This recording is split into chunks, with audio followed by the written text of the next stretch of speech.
Okay, good morning everyone. Thank you very much for joining us this morning for our webinar. We've still got a few people joining us coming into the meeting, but we think obviously we want to make a good start for 11 as planned. So thank you very much for coming on board, obviously to learn about this important subject, the situation we're currently in at the moment. Just before we start, just a couple of things I think I mentioned in the original email. Is that there will be opportunities to ask questions, so we'll stop and pause a few times if you need to ask any questions. You can also enter any questions that you want to put into the chat as well, but we will have people muted just to make sure there's no feedback or any sort of background interference as we go out through the morning. So I just want to really just the slides not moving on, sorry. One second. There we go. So for those of you that haven't met me before, my name's Ian Hutchings. I'm the founder and the MD of Fighter Safety. So we're I guess primarily Northwest based health and safety consultancy business, but we do work nationally, and we've got a range of obviously a good range of contacts and clients from different sectors on the call today. So I'm being supported today with before I move on to Rian, Mike Pye, who's helping us from a bit of a producer perspective, so we can hopefully just try and focus on the content for the morning. But I'd also like to introduce Rian as well from Pennoni Corporate. So perhaps Rian, you'd just like to give a bit about your background as well. Thank you, Ian. Thanks for inviting me to join today. I lead the regulatory team at Pennoni Corporate. We're a commercial law firm based in Manchester, but again, like Ian, working on a national basis. And our work, I guess, falls into three broad categories. Typically advising individuals and companies reactively when there is a regulatory issue, predominantly with the likes of the HSE, the fire service, local authorities and so on. We also do compliance projects with clients, kind of gap analysis type projects, strategic impacts of their regulatory operations, and we're also more recently becoming involved with a lot of clients. It's become something that clients want to do in terms of training their people in terms of response and crisis management planning and so on.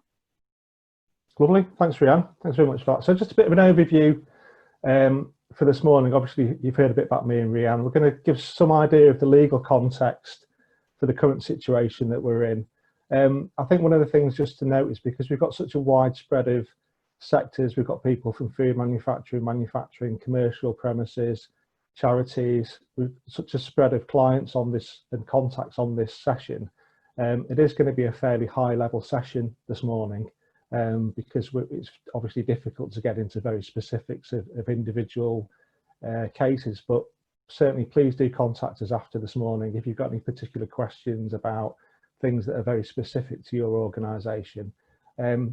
So Rian's going to cover a bit more about the legal context. I'm going to try and give you some ideas about some principal aspects to consider when you're looking at people returning to work. And one of the things that I obviously understand as well is that it's most business, a lot of businesses have carried on to operate.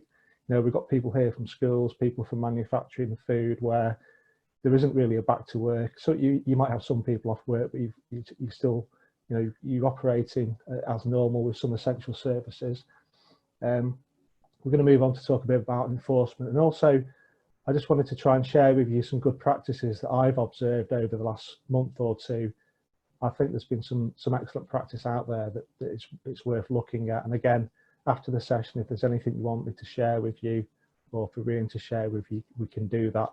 And then we'll talk a bit about just monitoring some of these arrangements that you might need to put in place, and some Q&A as well. So as I said, we'll stop and have some Q&A throughout the session, hopefully.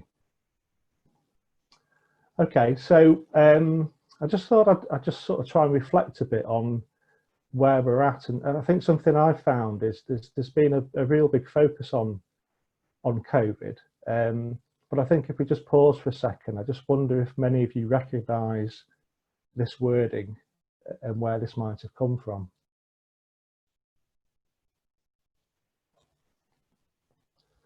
So this is actually from the Factories Act from 1961, which was actually an amalgamation of other legislation that came into place in the UK. And the reason you might be wondering, well, I thought this was about COVID. Why is Ian putting this up today?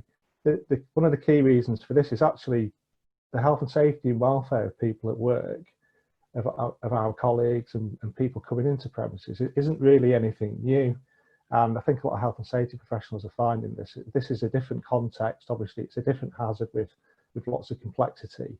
But, you know, we still need to focus on our core, you know, our core sort of premise of how we manage risk. So just, I guess, impact and implications in the UK, and hopefully we are seeing it, you know, we are seeing a downward sort of curve at the moment. I think obviously we've returned to things like retail and other things over the coming weeks and months. We'll see if that's, you know, if there's any future increase in curve or impact from that. But I don't know about you, but this is a sort of process I've been through, going through sort of initial denial and shock, and sort of certainly the first couple of weeks, the first month, I think for businesses has been extremely tough. The thing I'm finding now certainly with contacts and clients that I'm dealing with is that people have now got to a position where it's okay. We sort of know what's happened. We feel a bit more comfortable and conscious of the situation we're in. So how do we actually assess and plan for these things? So that's some of the things we're going to touch on this morning. And hopefully at some point we'll get into recovery mode as well. So I'm just going to hand over to Rian now, just to give a bit more context and background to the current legal situation. Thanks, Ian. Obviously, we've had a lengthy period of lockdown now, and there's a huge drive on to reopen the economy, to get people spending, to try and get us back to some sort of normality, albeit we all know that's going to look quite different going forward. But it's still important to remember that legally significant restrictions do remain, and whilst we are seeing an increasing number of industries that are able to go back to work, and some of you may well work in industries that haven't yet had that green light from the government in terms of heading back into the office or to the workplace. And so from that respect, it's important to remember that employees in those sectors can't return to work. The likes of hospitality, non-essential retail still for a couple of weeks yet, hairdressing and so on. And for those people, it remains an offence to leave the house without a reasonable excuse, making no commentary on this week's political dramas. The important thing I think to remember is that if you are in a sector that is able to open, you don't necessarily have to do it straight away, nor do you have to require all your employees to return to work. As we'll see as we go through this webinar this morning, there may be very, very valid reasons why you don't want certain employees to return to work, or certain categories of people to return to work. And obviously the furlough scheme is continuing for now. And one thing not to lose sight of is the fact that still the default setting is, where it's possible to work from home, please do so. That is what we should be doing. Where people can work from home, and then that's what should be happening. And I know that's a theme that Ian will be returning to in due course. But equally, there are some people who should not be required to be coming back into the workplace, particularly those that are clinically extremely vulnerable, those that are required to self-isolate. And you know, that's going to be another challenge for employers now with the announcement of the track and trace. There's been a lot of discussion about that on the news in the last 24 hours in terms of the impacts that might have on businesses where you have people coming in and out of the workplace as they are in contact with people who subsequently test positive for COVID. So there are still significant restrictions in place, and certainly for you as employers, as you start to gear back up again, there are unfortunately many challenges that you're going to have to face. And so my message to you would be, take your time and get this right from the outset. Could I have the next slide, please, Ian?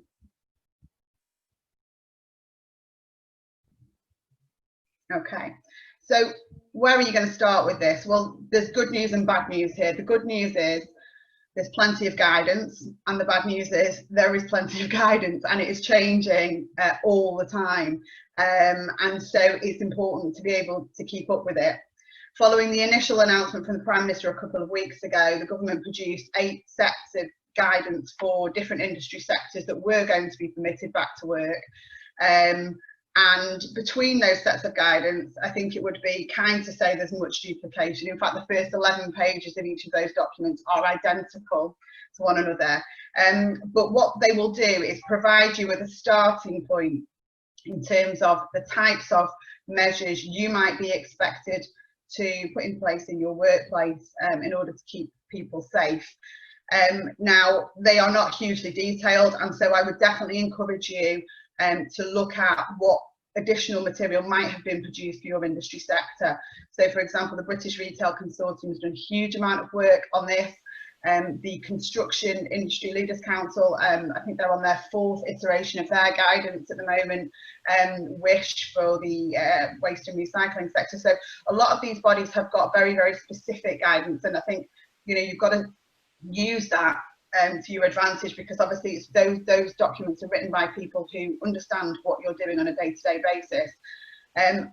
I think it's difficult to say how this will pan out, but if I had a crystal ball, I think that at a very basic level, you really must follow the government guidance, because I think that is probably going to be a fairly crude yardstick by which you will be judged if there are any compliance issues in the future. But you're probably going to find that you're going to need to do more than is in there, and you're going to have to examine it in a bit more detail. In addition to the government guidance and the industry guidance, obviously the HSE website, I always commend that to people, as a mine of freely available and very easy to understand information. But it's important for you in your business to make sure that you've got somebody who's going to keep on top of all of this. You've identified what guidance you want to use, and you've got somebody within the organisation who'll keep on top of it, understand when it's changing, so that you can adapt your approach accordingly. Because obviously, as this is a novel coronavirus, we're learning about it virtually daily at the moment, and so thinking will change over time. So it's just important to be on top of that, so that you can adapt your approach accordingly.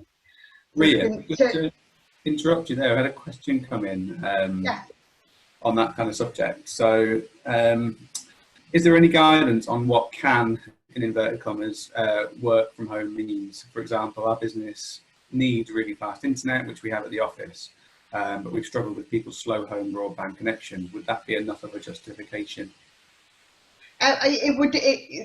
These things will all be on a case-by-case basis, and it will depend on what the impact will be. Certainly, if you are in a position where you feel like the business needs that internet speed in order to carry on, you're going to have to think about what that looks like from a practical perspective. It is likely that what you will be able to do will be repopulate your office with 100% of staffing straight away. And you might need to look at, for example, shift patterns. You might need to look at people going in on alternate days, new seating arrangements, using meeting rooms to create office space for people, and so on. But what you will need to do, and it's something we'll come back to, is where you are going to depart from the government guidance, you're going to need to document why that was necessary and what measures you are taking to keep people safe. And as we'll go on to look in due course, I think for office-based businesses in particular, there's going to be a bit of a moral quandary over when you go back and what that means for transport, public transport, particularly in your locality. Okay, thank you.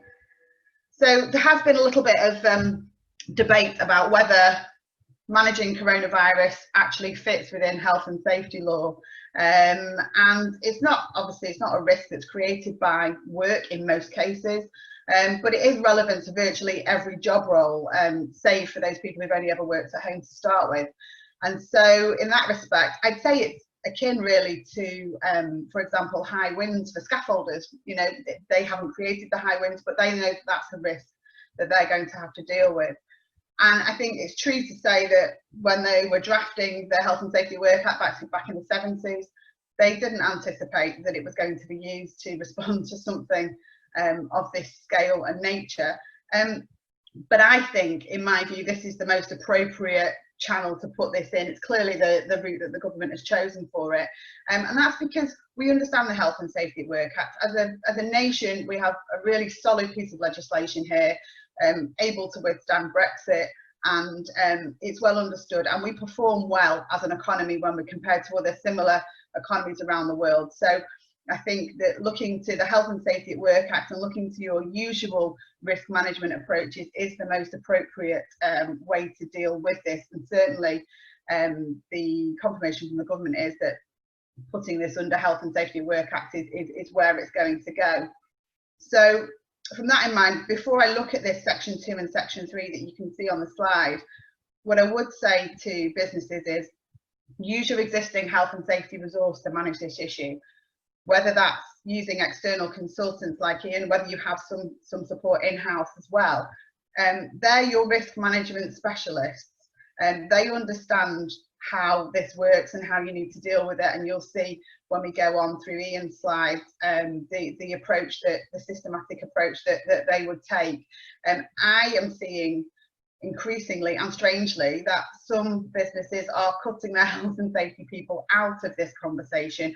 I think on the basis that as a population, we all feel like we're COVID experts because we've all now been living with it for a few months.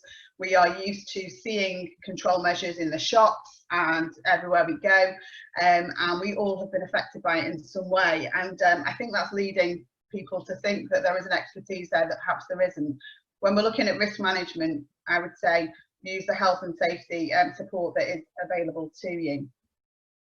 So looking at the law itself, and I will keep this to a minimum because I understand that most people are not as excited by the law as I am, but under the Health and Safety at Work Act, you've got these 2 key duties under section 2 and section 3. Section 2 as an employer is to ensure, so far as is reasonably practicable, the health, safety and welfare at work of all your employees. And section 3, a similar duty, but in respect to those third parties that you come into contact as part of your operations. So typically members of the public, contractors, visitors to your premises, and so on. And these duties, they're not absolute duties, because what these duties do is they recognise that sometimes there's a risk that you literally just cannot eliminate. And what they do is they ask you to manage it so far as is reasonably practicable. So reasonable practicability basically being the position where you have the risk on one side. You can imagine balancing scales. You've got the risk on one side, and on the other side of the scales you're going to put the sacrifice in time, trouble and money to deal with that risk. And it's only where those two things are in gross disproportion to one another that you find that something is not reasonably practicable. And it's interesting this, because what we've got now is we've got the government urging employers to make sure their workplaces are COVID secure. Boris Johnson mentioned it several times in his initial address a couple of weeks ago. You will probably already have seen online and popping up in places this big blue tick, the certificate that you can put on your wall effectively to say that you're COVID secure. But of course, you can't ever be completely COVID secure, so it's pretty unhelpful language in that respect. Your legal obligation is to do what you can so far as is reasonably practicable. That recognises some risk can't be eliminated. And of course, then we've got the government guidance, which does the same. The government guidance accepts that this is going to be a mitigation exercise for employers. You're not going to be able to completely eliminate the risk of COVID, it says. But what you've got to do is do what's reasonably practicable to do so. So we have got a little bit of an imbalance here, and I think this is going to be a bit of an issue when we turn to look at how your employees might feel about coming back to work. Their wish for some sort of guarantee that the place is COVID secure as against what you can reasonably practically do to manage that risk. Okay, so where do we start? Start as always with risk assessment. You've always had, as an employer, a legal obligation to undertake a suitable and sufficient risk assessment of the various activities that your business undertakes. And so nothing has changed. You've got to do a COVID risk assessment. You've got to do a specific COVID risk assessment for your organisation. You've also, where you've got more than 5 employees, have always had a responsibility to record that risk assessment and share it. What's different this time is that the government guidance is going further. It is expecting you to share it, more specifically, where you are able to share it on your website so that it's publicly available. And interestingly, where you have more than 50 employees, the government is expecting you to do so. So again, we're looking at ways to make people feel comfortable coming back into the workplace, and this is one of them. What that also does, of course, though, is it's a signal to the HSE, who may still in places be working from home, to get onto websites of large organisations and ascertain, can we see a COVID-19 risk assessment on there? If not, why not? And so that might prompt questions. So there is this greater expectation in terms of sharing of the information. When you're going through the risk assessment process, and I won't pretend to be the expert that Ian is in the risk assessment process, so I'll leave this for him largely. But what I would say is it's going to be a bit of a challenge, because you are going to have to think about why you're getting people back in, who they are as individuals, and what you're asking them to do. Because we've obviously got these groups of high-risk employees, the clinically vulnerable, pregnant workers, perhaps you've got older employees on your staff. Also, we've got the issue of people who might be self-isolating and dealing with the risks that might present. But you've also then got to take into account sort of emerging evidence. So, for example, we've seen quite high-profile examples recently. Troy Deeney, the captain of Watford, refusing to go to training because he says, actually, I've got a young baby at home who has breathing difficulties, and also we can see now the impact this is having on Black, Asian and minority ethnic groups. So I don't feel comfortable with this. So you're going to have to look at it in a bit of a wider way than you would do in a more routine task-based risk assessment. Working from home, obviously we've already had a question about already. But what I would say is, please don't put the home workers in a bubble as being safe and healthy. And where you have got people working at home on a long-term basis, it's important to remember that your obligations extend to them as well, and that should be part of the COVID risk assessment. Are they coping? Are they isolated? And how are they doing? Are there ergonomic concerns if you're telling them they're going to work at home for 6 or 12 months, as some of our clients have decided to do, for example? Do you need to do more about workstations, DSE assessments, and that kind of thing? So it's sort of a really all-encompassing, it's virtually tentacles into every part of your business, the COVID risk assessment in that respect. And the other interesting point for me as a lawyer, I think, and one of the areas where we are stretching the bounds of health and safety at work, is the government is asking you to think about how people are travelling to work. Now, that has never been part of your legal obligations as an employer. There may well be arguments to be had in the future about whether it will form part of your obligations as an employer. But what the government is asking you here to do is effectively to look beyond the legal obligations and do the right thing. Look at how will you get people to your workplace, and if that means they have to get on public transport, is that the right thing to be doing? How can your decisions as a corporate entity positively impact on that? So can you have people travelling at different times, for example? Can you do something to help them travel in alternative ways? It won't always be possible, but it's interesting because, you know, we are definitely in extraordinary times, and this is another one of those nods to that fact, I think. Can we move on to the next slide? Thank you. You've always had, as I said, an obligation from a health and safety law perspective to consult on health and safety matters. That's reinforced by all of the guidance. If you read the guidance, what you will see is that the involvement of the unions is palpable, and that employees are at the very heart of this. As I said, we've all been affected by COVID in one way or another. And there can be no doubt that there was a real success in the initial stay home message, and a lot of people did that, and they found a lot of comfort in the safety of their own homes. And so now for some people there will be an inevitable anxiety about coming back into the workplace and what that might look like, and that might lead to a reluctance to return to work. As I said also before, we have now a workforce of people who suddenly think they know about control measures and what needs to happen. And what I think we will see is, I think we will see an emboldened workforce who are more happy when it comes to COVID measures to say, actually, no, I'm not happy with that, than they might ordinarily have been in relation to a typical occupational health and safety risk. So I do think there is an increased risk of whistleblowing. We're already seeing that with clients that have gone back into the workplace, where people are demanding information from employers. What are you going to do about this? How are you doing this? How did you decide on that? Can I see the paperwork that goes with that, please?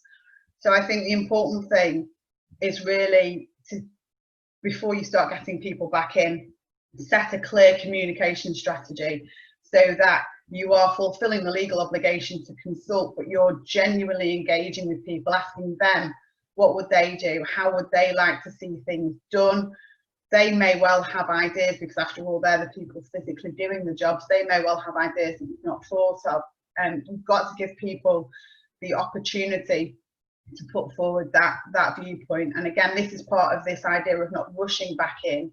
It's creating the time for that to happen so that they can talk to you about it. And the HSE has produced some guidance to help you through that process, which is freely available on their website. And what that does is really give you some prompts which will help you to go through those conversations with employees. And what I would say importantly would be to keep those channels of communication open as you start to work, you start to use your new methods, so that people can come back to you and say, actually, we don't think this is working, can we do it in a different way, so that you can keep that channel of information flowing. And finally, before I hand on to Ian, you are going to have to think beyond your own work activities. We've obviously now got, or as of today, the track and trace system is going to be underway. But you know, take opportunities where you have notice boards and so on, remind people of the public health advice that's available. Remind them, of course, that if you have symptoms, you should stay away, but you're also going to have to cater for the people that do come to work with symptoms. What are you going to do about them? How are you practically going to manage that? It sounds perhaps crazy to say that, but people will do that. People are conscientious, people are concerned about losing their jobs, people are concerned about how it's perceived if they have days off work, perhaps. You may well find symptomatic people turning up at work. So think about how you will isolate them if they're not fit to drive themselves home, perhaps, where you will ask them to wait while they're collected, obviously avoiding them travelling on public transport if possible. And also your own mini version of track and trace and isolate within your employee group. You know, what sorts of tools will you use in order to do that? And some of them can be very straightforward. Encouraging greater use of Outlook diaries, for example, so that people, you can see there's a track of who's been sat with who. If you've had to have a meeting, where was it, who was there, how long was it for, and so on. And as a final point, one we don't really want to think about, but what if lockdown does return? I spend a lot of time talking to clients about planning for a crisis, planning for a serious incident, what they will do. And I always say to them, try and think about it when you have the luxury of time to do it. We had no luxury of time when the first lockdown came. That had to happen very quickly necessarily. But just worth spending a little bit of time with your teams thinking about what went well when that happened, and equally, what would you change if the same thing happens again? We are hearing that there may be occasions when we have local lockdowns, so it would be prudent just to think about how you might manage those, if there are things that you would perhaps like to change about how you dealt with it in the first instance. So I'll hand over to Ian now to take you through the next section.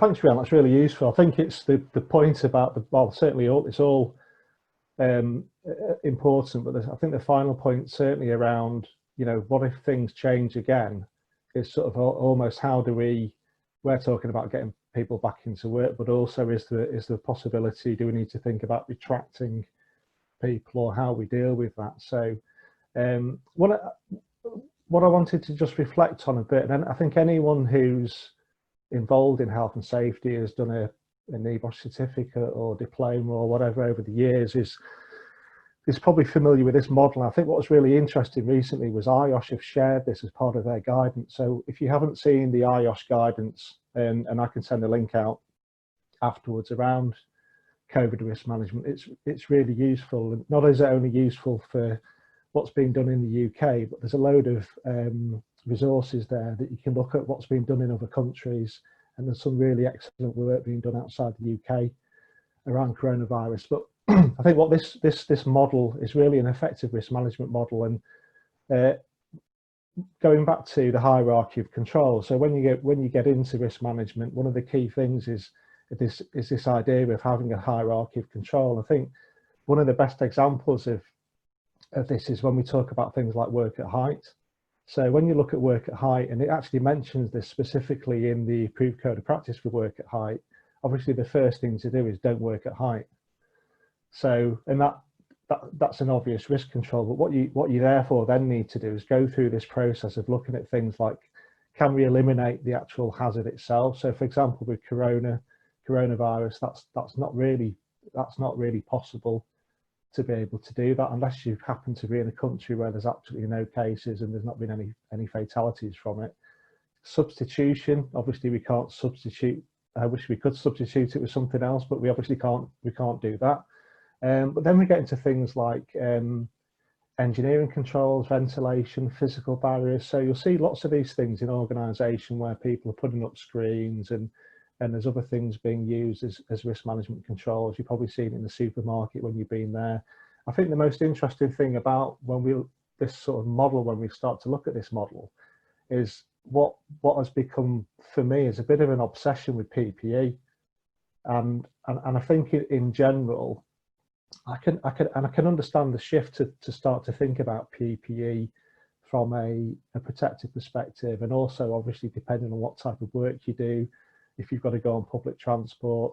But it has always been the last resort in the health and safety sort of hierarchy of control in risk management. And it's interesting now, actually, when you look at some of the guidance that's come out, there's almost been a bit of a backtrack on this as a protective measure. I'm not saying we shouldn't use PPE, but the key risk controls for me still are social distancing and personal hygiene.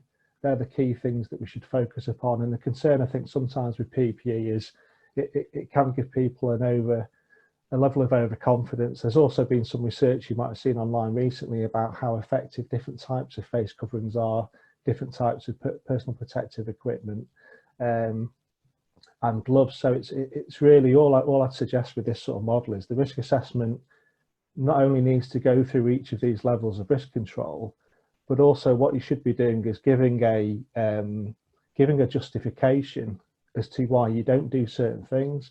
So if you decide not to use, engineering controls, or you're not going to train people, or you're not going to have distance marking or signage, that's fine. But it's important, I think, that your risk assessment covers these things off, and you just start to use this as a model to go through. And it's weird in a way, because I remember looking at this years, 20 odd years ago, 23 years ago, when I first got into health and safety. And the more you get into it, you sort of start to forget about these basic principles. So it's just a really useful model to use, and I'd certainly use this model when you start to compare and contrast with your own risk assessments.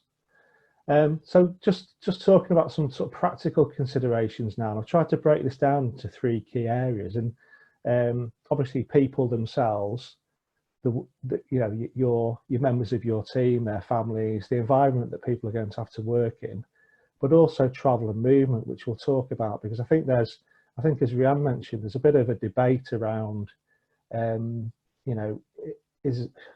we control this, how people get to work? Legally, it's not our responsibility because people aren't at work, as it were. So this is more moving into a bit of a moral sort of discussion rather than potentially just a legal situation. So people themselves, I think what's really important when you get into the process of risk assessment is to think about what we call risk profile. So risk profile is effectively, what does my organisation do? What type of work do we do? And when we start to look at some of these issues and people in the business, what's our actual demographic? What's the age of people working for us? Do we have any information which would obviously need to be confidential?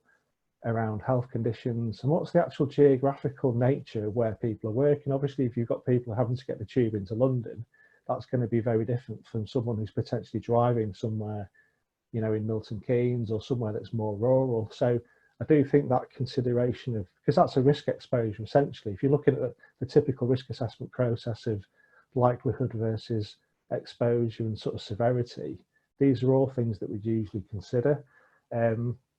Obviously the nature of work itself, physical requirements for doing the work, spacing. You know, not everybody can work in isolation. There's quite a lot of jobs out there where people have to work together. And I know certainly looking at a lot of these circumstances, a lot of the management now is around sort of working in close-knit teams where you don't contaminate people across different teams and different shifts. So you've got a small group of people that if they do have to work in close proximity, you're keeping those people together and understanding the risk of their potential exposures as well. Ian, can I just interrupt for a second on that topic on PPE? We've had a question in to say, one, is it legally acceptable to enforce compulsory mask wearing, specifically within the factory setting, because this person said it's practically difficult to maintain social distancing. So would it be okay to enforce mask wearing in that situation? My view is, obviously if it's like any health and safety requirement to wear PPE, personal protective equipment. If your risk assessment dictates that you should wear personal protective equipment, and there's no, I mean, the other thing is obviously to bear in mind, are there any individual circumstances or medical conditions that might have an impact on that? But theoretically, yes, you can enforce that. And also, as Rian will know through the Health and Safety at Work Act, employees do have a legal responsibility to follow arrangements that are put in place by employers for their protection and the protection of others. So the answer is yes, as long as the risk assessment stands up to scrutiny, I think, on that. If that's in a workplace, yes. Brilliant, cheers. Okay. So psychosocial factors, and this, again, this links into the obviously some of the issues we touched on earlier. If you've got less people at work because some people are either furloughed or they're working from home, or you've had to space shifts apart, some of the things to bear in mind is, if this increases workload on people, is this going to add to problems they're going to have? Are they going to be put under pressure? And some of the knock-on effect of that is, are people going to start taking shortcuts then around the current sort of health and safety controls they've got in place? You know, involvement in decisions, machinery, software dictating paces of work. These have always been issues in health and safety assessments that we do.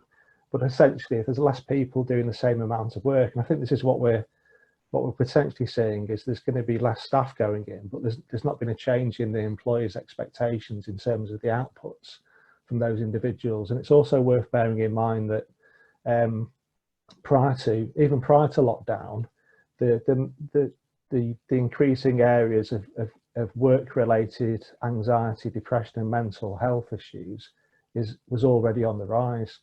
So I don't think we should underestimate what this impact might have over the coming months and coming years.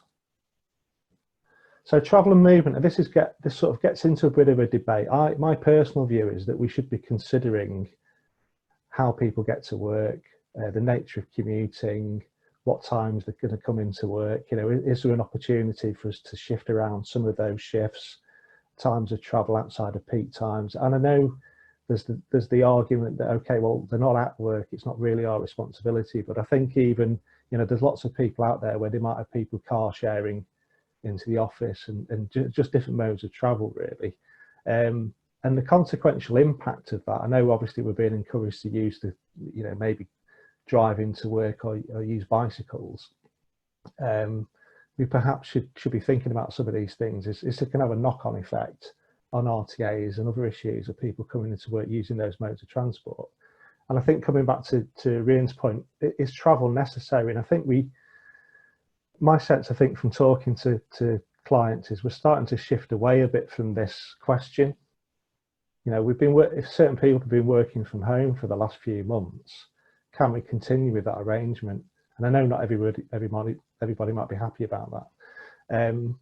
And obviously then we're coming into things like footfall and routes through the workplace. So there's certain things we can use, things like CCTV, and just general monitoring of what are the hotspots around our workplaces. If we've got fairly big sites, what are the pinch points around those sites? And I think some of the good practice I've seen is where people have got plans and drawings and quite clear areas, demarcation around different locations around their workplace.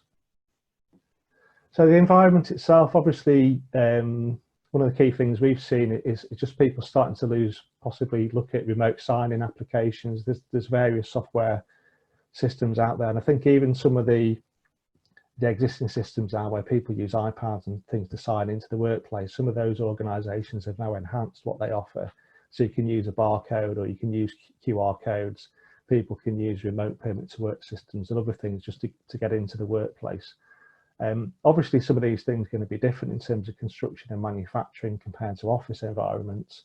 But yeah, the local environment is always going to be a key consideration.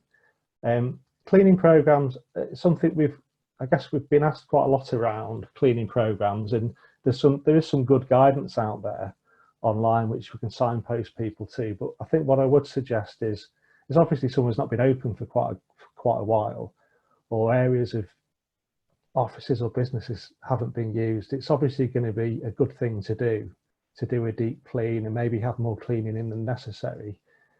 However, the evidence to date has always suggested that the longest the virus can survive on a surface is 72 hours. So what I would just hasten to add is that there isn't necessarily a need where certain areas haven't been used to go into like a full sort of decontamination mode type clean. I think it's just a general cleaning practice. Obviously workstations versus there's some customers are looking at areas staff will clean their own areas versus contract cleaning SLAs. Obviously there is potentially an increased risk the more people are cleaning certain areas and touch points themselves. So if you are using contract cleaners, it's obviously really important to understand, not just as part of their service level agreement, what are their own health and safety risk controls and how are they managing their own COVID risk assessment for their staff. Obviously from a property perspective, there's a lot of things to consider. And I can't really go into all these in finite detail now, but again, feel free to contact us afterwards. But there's a lot of things to consider in terms of service and maintenance. You know, if you've got landlords, you should really be asking the question of them around, you know, what's your risk assessment for the things being serviced and maintained adequately. I know the HSC has issued quite a lot of information recently around water hygiene and Legionella, and these are some things that I think one of the concerns I've had is because we've had such a big focus on COVID as the hazard. A lot of these traditional property related risks that we just manage or things that happen in the background aren't getting picked up. And I think something we also need to consider as employers is how busy is our supply chain going to be? Because, for example, if you're using a certain company to inspect all your lifts or to do thorough examinations and inspections, all those engineers that may not have been working for a period of time, or they've had a retraction in services, it might be August, September, or whenever, when we start to see this sort of increase back in the workplace, they might be hit by some of these things as well. And I think if you take lifting equipment as an example, some of the advice has been around, well, you need to do a risk assessment to explain why it may not be inspected within the right timescale. I'm quite concerned about that because the law around the reason for inspecting lifting equipment and certain things hasn't changed. So I think you'd have quite a difficult argument to make around some of those things not being done in time if something were to fail. Okay. So I think unintended consequences. Just Ian, got a couple of questions on that. Yeah. If that's okay. Yeah. One. Sorry, the Zoom's frozen.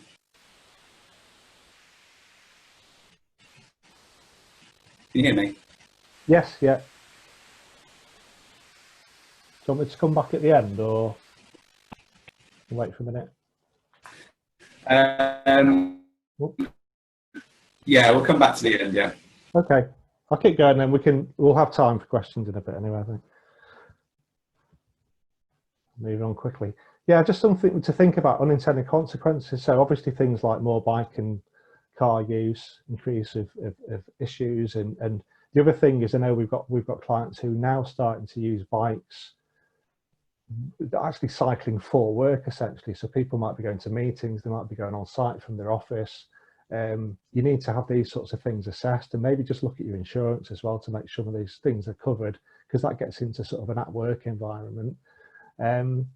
Just in other areas, obviously things like fire systems and security is a things that were classic. One is, you know, wedging fire doors open as a very basic example of something to reduce touch points, but actually can increase obviously the risk of fire spread in the building. And obviously this knock-on effect I've already sort of touched on in quite a lot of detail about mental health. And I think part of the concern with that isn't necessarily just people working from home. I think it's going to be, as we stagger people back into the organisation, we have to be careful not to forget about those who might still be working from home or remote working, as we get focused back on our colleagues and back on some of the day-to-day operations in the business.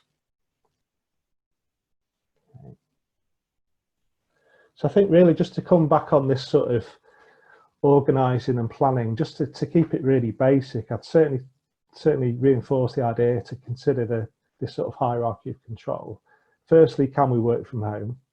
I think if people can't work from home, which is understandable because, you know, a lot of people can't, it's completely unrealistic for lots of people, we still might need to, I think if you work in a production line in a factory, you know, it's pretty obvious you can't work from home. But I think there are certain jobs where, if it's office based, but you have to undertake certain activities. I think the question earlier was interesting about Wi-Fi, because that is a challenge. You've got people living a bit more remotely outside of conurbations, but how do we justify if not? There's obviously the physical separation element, and something again I've seen with this is where organisations potentially look at putting in barriers within buildings, but actually that has an impact on things like fire safety, evacuation plans, fire loading in terms of the materials that are being used. So all I'd say is, as we said before, is really just try and get advice on some of these things before you do them and you spend money on them. Because the other thing is, obviously, you're going to have to get people to put these things in. They're going to have to be removed. I think we've already heard that there's a shortage of certain materials being used in some of physical barriers and that type of thing. And obviously, there's this awareness raising. And I know something I saw, just wary of time, but something I saw yesterday, I think it was on LinkedIn actually, someone had shared this idea that, I know on construction sites, they're looking at having COVID safety officers. So someone's basic job is to go around site and reinforce COVID rules. And I think for me, that's going back to the old days of health and safety, where you had a health and safety officer whose job was to go around and enforce safety. I think it's a management, personally, I think it should be a management responsibility to do that and to monitor that. Okay, so I guess just to reinforce the back end of this really is that just PPE, always try and just keep that as a last resort if you can. It is necessary, and I think there may be some, there's some leniency needed in terms of allowing employees to wear it if they feel a bit more comfortable, and maybe providing that for them anyway. But yeah, just certainly be aware of just too much focus on PPE. So I'm sorry, I'm just a bit wary of time. So I'm just going to move back over to Ria now, just to cover off a few things a bit more about enforcement and reporting. Thank you. Thank you. So just briefly on RIDDOR reporting, because this is something we've had quite a lot of questions on from our client base already. Reporting of injuries, diseases and dangerous occurrences regulations, as you probably already know. Initially, the thought was that cases of COVID wouldn't be reportable, but the HSE have updated their position and they are now expecting you to report in those 3 instances you can see on the slide. So an unintended incident at work leads to someone's possible or actual exposure to coronavirus. which is reported as a dangerous occurrence. And the example given by the HSE is somebody is working in a lab and a vial with the virus in smashes. Fairly limited number of cases, you would hope. And then the second two, which are much more problematic. So a worker is diagnosed as having COVID and there's reasonable evidence it was caused by exposure at work, or someone dies as a result of occupational exposure to coronavirus. The examples given by the HSE in their guidance all relate to basically adult social care, and they talk about situations of carers working with residents and patients who have coronavirus and then subsequently contracting the illness themselves. Even in those settings, there is a bit of a discussion over when you would need to report. The one thing we do know is you must have a diagnosis of COVID before any obligation to report arises. Obviously that was trickier at the start of the outbreak because there wasn't the testing in place, but now the testing in theory is easier to come by, and so if there is a diagnosis, then you get into the second limb, which is looking at, is there reasonable evidence it was caused by exposure at work? You know, in that adult social care setting, that still might be difficult to say it was caused, there was reasonable evidence it was caused at work. Sometimes, for example, where care businesses have got members of staff living in the premises, it's easier to establish that it's come from work. But for most of you, it's going to be very, very difficult to say there is reasonable evidence, because you have got employees who are living in their own homes, they're living with other people who work, they might be in a flat share with 3 or 4 other people working in different types of environments, and they may have no option but to travel to work on public transport. They will probably be going out doing their shopping at the weekend and so on and so forth. So it has created quite a lot of debate about when a report will be needed, and it's very unhelpful for me to have to say you're going to have to revisit it on a case-by-case basis. Ultimately, there is always the criminal sanction of failure to report, and it is not very often prosecuted, I have to say. But you know, I think where you've got, certainly you would have to have a very, very serious look at this, where perhaps you've got a spate of cases where you've got a cluster of them. That's probably the circumstance where you would start to edge towards what reasonable evidence means, but there is very, very little guidance out there, unfortunately, so it's pretty difficult to determine. If we could go on to the next slide, please, Ian. In terms of enforcement, we've seen an unusually high profile for the HSE over the last few weeks. We saw Sarah Alban, Chief of the HSE, at the daily press conference a couple of weeks ago with the government ministers, and also before the Parliamentary Select Committee. To my mind, I think the government is treating the HSE a little bit like they are a comfort blanket for all of those employees who are anxious and reluctant to return to work. The employees are effectively being encouraged to shop their employers if they think there is an issue with COVID compliance. And Boris Johnson has said that spot checks will happen. As many of you know, the HSE haven't been doing proactive spot checks in most industries for several years now, having had to take a risk-based approach to doing their inspections because of the funding cuts that they'd suffered. So it's a little bit difficult to see the extent to which spot checks will happen. What we do know is that they are following up on the reports that they receive so far as they can. Already they've had thousands, and a lot of the time it will be following us up by email, by a telephone call, asking you to provide information about how you're managing the risks so that they can satisfy themselves. And as I say, I think there may be lawyers out there who will want to argue, well, actually, is this part of the HSE's function? Well, I would say it is. What I do think is I think they will struggle to enforce it for the reasons we looked at on the last slide, in the sense that it will be difficult to say that a particular case of COVID has come from an employer. But what we've always got to remember, of course, is that you can commit a health and safety offence, and do remember that health and safety breaches are criminal offences. You can commit a health and safety offence solely on the basis of risk. The risk doesn't actually have to have manifested into an incident, an injury or an illness, and the same goes here. So if you're not managing the COVID risk assessment, if you've not got that in place, if you've not got your measures in place, then questions will be asked. My feeling about this is that the HSE are under pressure to carry out some enforcement. What that looks like is still a question mark. I think they will issue advice. They may go to the extent of issuing improvement notices. So they are formal enforcement notices to say these are things you need to change. Rarer, I think they'll issue a prohibition notice, which would be to actually stop you from carrying out a particular part of an operation until you had those measures in place. And there was a bit of woolly language from Sarah Alban at the daily press conference when she mentioned prosecution. Prosecution hadn't really been part of the conversation at all. And it was unclear whether she meant that the HSE would prosecute where there were breaches as a result of failure to manage the COVID risk, or whether those prosecutions would only come where an employer had not followed an improvement notice or a prohibition notice, whether there was a breach of the notice. So it's a little bit unclear, but it's clearly part of their enforcement armoury. And I always say that to clients when you're talking to the HSE, always remember that's your worst case scenario, and that's effectively part of what they're trained to do. They'll always have that in mind. I don't see prosecution forming a huge part of it, of their enforcement. I think what they want to see is they want to see that you're trying to do the right thing. That phrase, do the right thing, has been featured several times in conversations that Sarah Alban's been quoted. So I think they want to see you trying to do the right thing, acknowledging, as they will, that this is a very, very trying situation for everybody.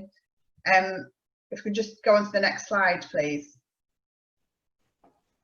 These would be my kind of takeaway points for you in terms of the legal side of it.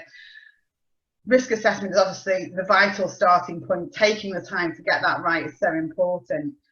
But recording your decisions, as always, this guidance, along with all the other pieces of health and safety guidance drafted in the last 5 years, says good health and safety management isn't about documents, and they're right to an extent, but equally that's the only way that you as an employer can prove what you have or haven't done. So recording your decision making process is important, particularly where you do have to depart from the available guidance for some reason. Keep what you're doing under review. I think that will be absolutely key to showing the HSE that you're trying to do the right thing.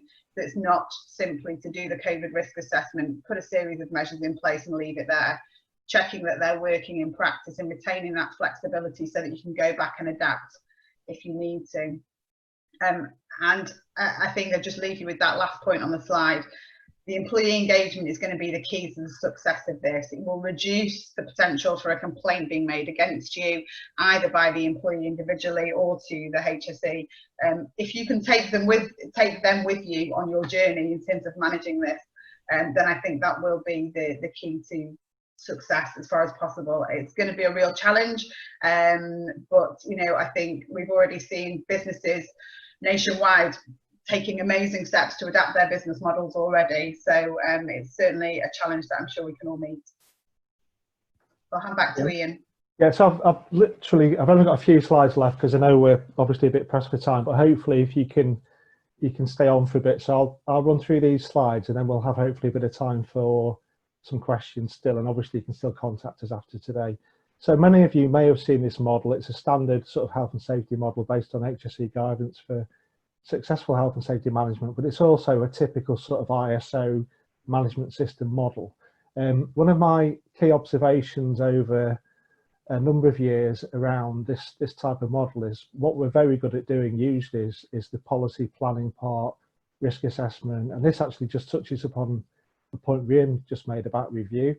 So quite often when we do audits, it's actually the back end of the process where we start to see gaps appearing. So just to reinforce that message that it's really important to measure performance, see how you're doing, document your performance. Do you need to have certain KPIs based on your COVID risk management approach, and how is it reviewed as well? The other thing to consider is also your current policy, organisation and arrangements for health and safety.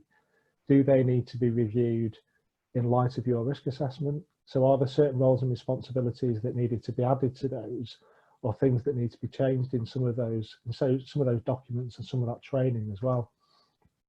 Just a couple of points I'll run through. Some of the good practice I've seen, I guess, in recent weeks, so not years, COVID specific, has really been about businesses that work together.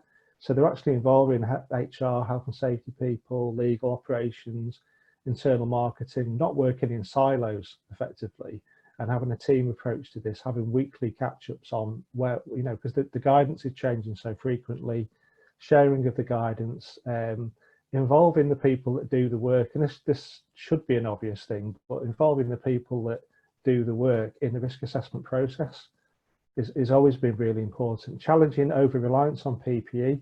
As I said, it has its place, but let's not just focus on PPE too much. The mental health and well-being subject is a thread throughout everything that we do. So as part of our risk assessment, as part of our discussions, is how will this impact our people? You've obviously got your main COVID-related risk assessments for the organisation, but how do you evidence that that's been broken down into the detail of local arrangements, local roles and responsibilities, and how that's documented if you've got a number of different sites or buildings in your business? And obviously, over communicating the requirement from like anyone you would want to report accidents or incidents or near misses. How do we monitor these controls, but how do we actually encourage people to report their concerns? So sort of that management review process, and I guess this turns it on its head a bit in terms of risk management again, is how are we doing? Well, we can ask people, we can talk to our employees, we can talk to our colleagues, we can talk to our customers. How do they think we're managing this sort of COVID challenge that we've got currently? Absence management. So this is an issue, and this is something I've seen where we actually have people remote working. And one of the challenges is I think people who say they're quite ill, but I'm okay to work at home.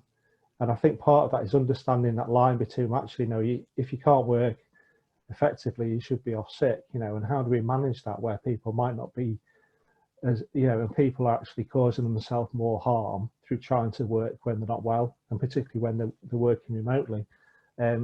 Putting in place systems, so obviously near miss reporting around concerns about coronavirus risk. And I think this goes back to the documentation side of things. I'd certainly encourage, if you've got weekly management meetings, board meetings, other health and safety committee type meetings with unions and representatives, is make sure all these things are being minuted and make sure these things are being recorded.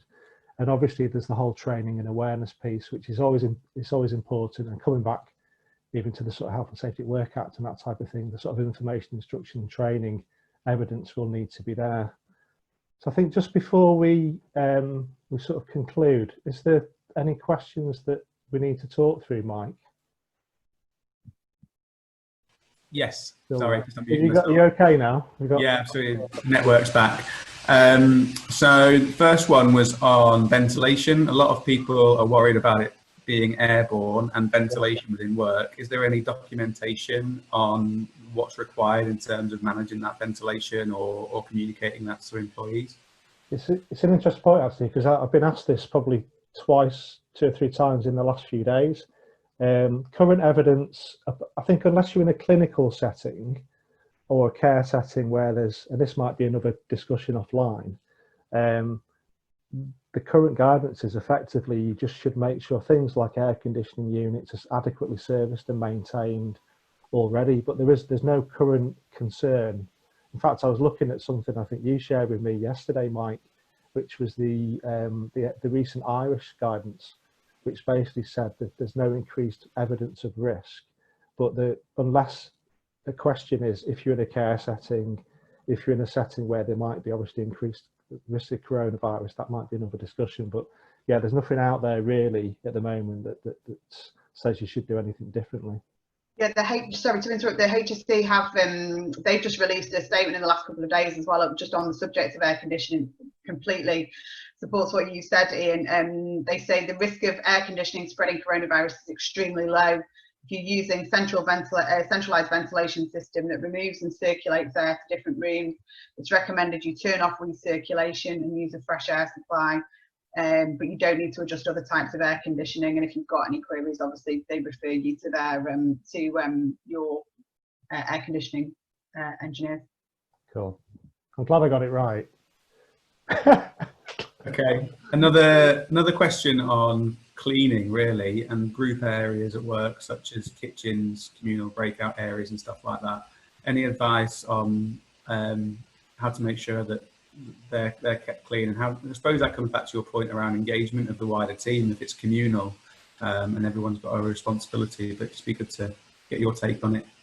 Yeah, there's a couple of, I mean, I've got some clients and they're actually just basically, they're actually segregating some break areas. So they might, if there's an area where people would sort of, potentially there'd be large people in a smaller space, they're either segregating some of those areas or they're almost like having a rota almost, but they're having, so it's either people cleaning, I guess, before and after, and an element of self-care really in terms of personal hygiene, having antibacterial wipes and things available, but also potentially having contract cleaners going back in there periodically.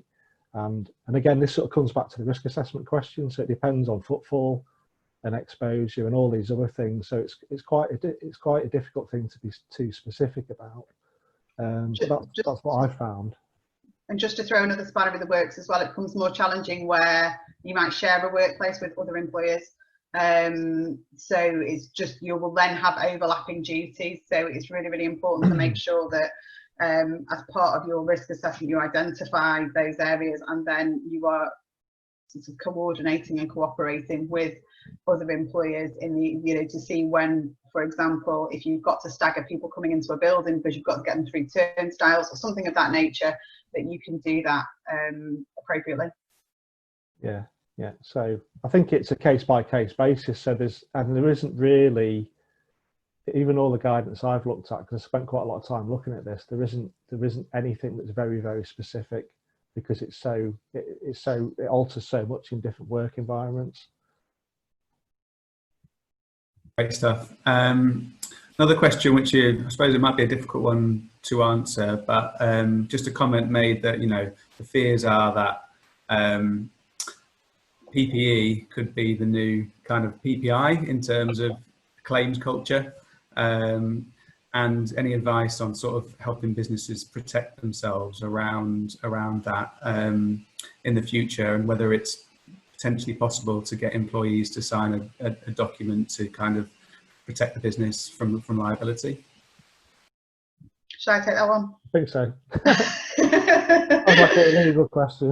It's a pretty short answer in the sense that from the perspective of some sort of contract with your employees, the answer is no. You can't contract out of your health and safety obligations, and you also can't exclude liability for any sort of personal injury, for example, or illness which is caused by your negligence.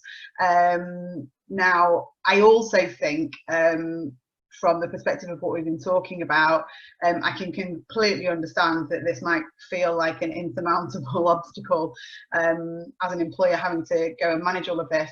But I think if you're starting with that as a basis, then you are inevitably going to be on the wrong foot with the employees all the way through. And I do think their engagement in the process is going to be really, really key to your success. But yeah, you can't contract out of your health and safety responsibilities as a matter of public policy, I'm afraid.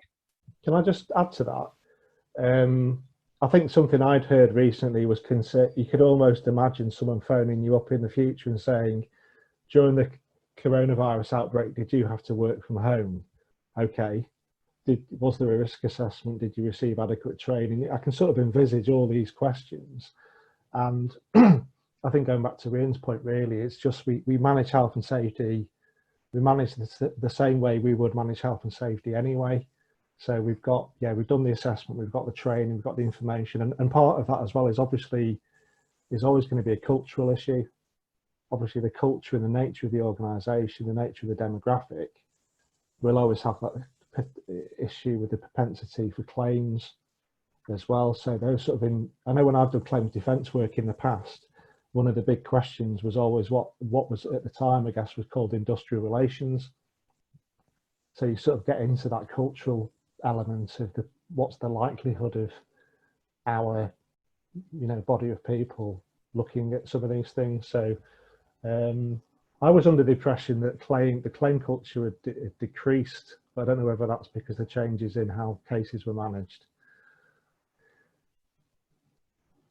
I don't know, Rhiannon, have we got any views on that? What, in terms of claims culture? General claims, yeah, I was under the impression it wasn't as big an issue as it used to be years ago, but I might be wrong. No, I think it's fairly steady.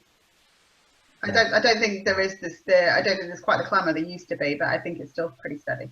No. There's a big opportunity here, isn't there? Because I've got lots of examples where this is why we've done.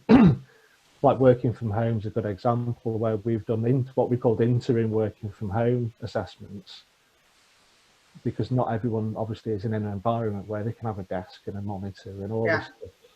It's just not possible for all employees. So there's no point just sending people a standard old school DSE assessment, because if you can't achieve it, you've got to put other measures in place which are possible. But yeah, it's going to be interesting to see what happens, I think. Yeah. Another question, how do you see the link between the overall COVID secure risk assessment and existing task-specific risk assessment? They all need reviewing. I think there should be a consideration, certainly, and what we've encouraged clients to do is to look at, the classic one is, and I know some of our customers have apprentices, and they might be in an engineering environment, or they might have young people who are apprentices. Is again, I'd say you do need to look at your existing risk assessments and just say, does this have an impact on our control measures? So you've got people having to work together, you might have people having to share tools and equipment and machinery, shift to shift patterns. So yeah, certainly I would encourage you to look at your existing. You don't have to update them all and put. It's like going back to the requirement is to identify significant risks and to share your findings with your employees. So if you don't think it's a significant risk, there's no more needs to be done really. But I think it would be advisable to have a process perhaps now. For example, if you weren't due to review your risk assessments till next September next year, I'd probably encourage you to look at those now and maybe document somewhere to say, okay, we've reviewed these in light of the current coronavirus COVID pandemic, and these are our considerations and outcomes. I think it comes back to what Rhiannon said earlier around just having that documentary evidence that you've done the review. Cool. I suppose the last one, just you may have kind of covered some of this already, but I suppose just going back to sort of the claims topic, how would someone even be able to prove that they caught COVID in a court of law in work? That's the difficulty, and I mean, from a RIDDOR reporting perspective, obviously you've got to have that positive diagnosis, but proof as to where it comes from is very, very difficult, and there's no guidance out there that tells us what would amount to the reasonable evidence that's required. What I would say though is just falling back again on our usual health and safety law principles, which is that we look at what was the risk, and so it's not always necessary to prove that the risk turned into somebody catching COVID at work. It's about whether we were managing that risk and whether we were taking the reasonably practical steps.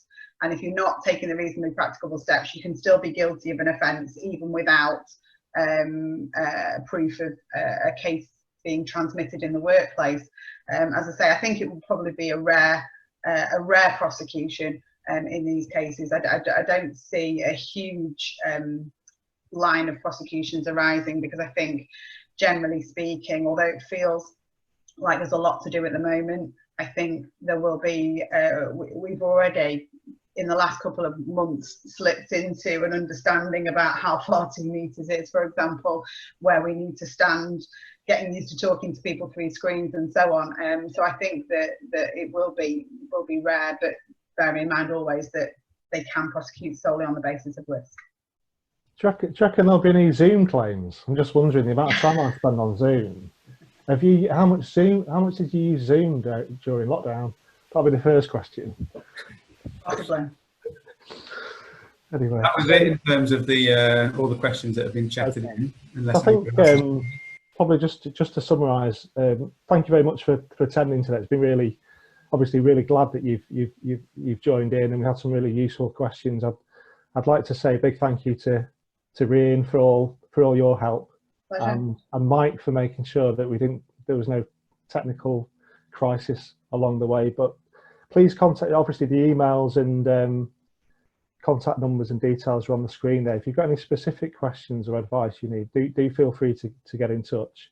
I'm assuming we can share the slides if we need to.